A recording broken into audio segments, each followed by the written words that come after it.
கர்த்தருடைய பரிசுத்த நாமத்திற்கு மகிமை. உங்கள் அனைவருக்கும் என் ஸ்தோத்திரங்களை நான் தெரிவித்துக் கொள்கிறேன். நமக்கு வெற்றி தரும் வேத வசனமும் பாடலும் என்ற இந்த நிகழ்ச்சியில் உங்களை சந்திப்பதிலே மிக்க மகிழ்ச்சி அடைகிறேன். இன்றைக்குரியதான வேத வசனம் நியாயாதிபதிகள் 13ஆம் அதிகாரத்திலே 17வது வசனம் 18வது வசனத்தை நாம் தியானிக்க இருக்கிறோம். அப்பொழுது மனோவா கர்த்தருடைய தூதனை நோக்கி, நீர் சொன்ன காரியம் நிறைவேறும் போது நாங்கள் உம்மை கனம் பண்ணும்படி உம்முடைய நாமம் என்னவென்று கேட்டான். அதற்கு கர்த்தருடைய தூதனானவர், என் நாமம் என்ன என்று நீ கேட்க வேண்டியது என்ன? அது அதிசயம் என்றார். அல்லேலூயா.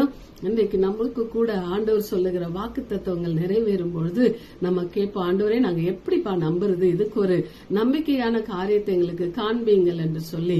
ஆனால் ஆண்டவர் இன்னைக்கு சொல்லுவது என்னவென்றால், என்னுடைய நாமம் அதிசயமான நாமம். அல்லேலூயா.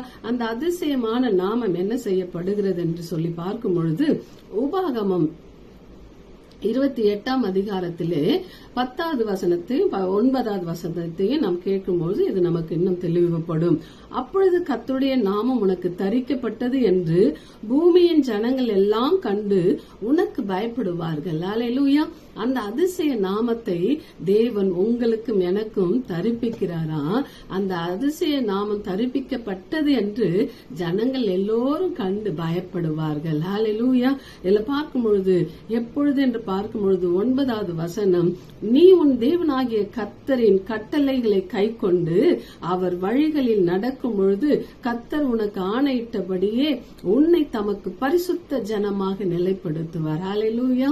அப்படியாக அவருக்குள்ளாக அந்த அல்லேலூயா அந்த அதிசயமான நாமத்துக்குள்ளாக நம்மள பரிசுத்த ஜனமாக நிலைப்படுத்துவார். அல்லேலூயா. அவரே இவ்வளவு பெரிய வார்த்தையை நம்மள பார்த்து சொல்லும் பொழுது, மனுஷர்கள் சொல்லுகிற எந்த வார்த்தையும் நமக்கு எதுவுமே நம்ம செவிக்கு ஏறாமல் இருப்பது நல்லது. அல்லேலூயா. கர்த்தர் நல்லவர். கர்த்தருடைய அதிசயமான நாமத்தை நமக்கு கொடுக்கும்படியாதான் அவர் சிலுவையிலே அந்த கேடு அடைந்து தொங்கினார் அல்லவா. அந்த அதிசய நாமத்தை, அவர் பிறப்பு அதிசயம், அவர் மரித்தது அதிசயம், அவர் உயிர்த்தெழுது அது அதிசயம். அந்த அதிசயமான தேவனே, என் நாமம் உங்களுக்கு தரிக்கப்பட்டிருக்கிறது, அந்த நாமம் தரிக்கப்பட்டது என்று சொல்லி ஜனங்கள் எல்லோரும் கண்டு பயப்படுவார்கள். அதுல உன்னை நிலைப்படுத்துவேன் பரிசுத்த ஜனமா என்று சொல்லி. ஹல்லேலூயா.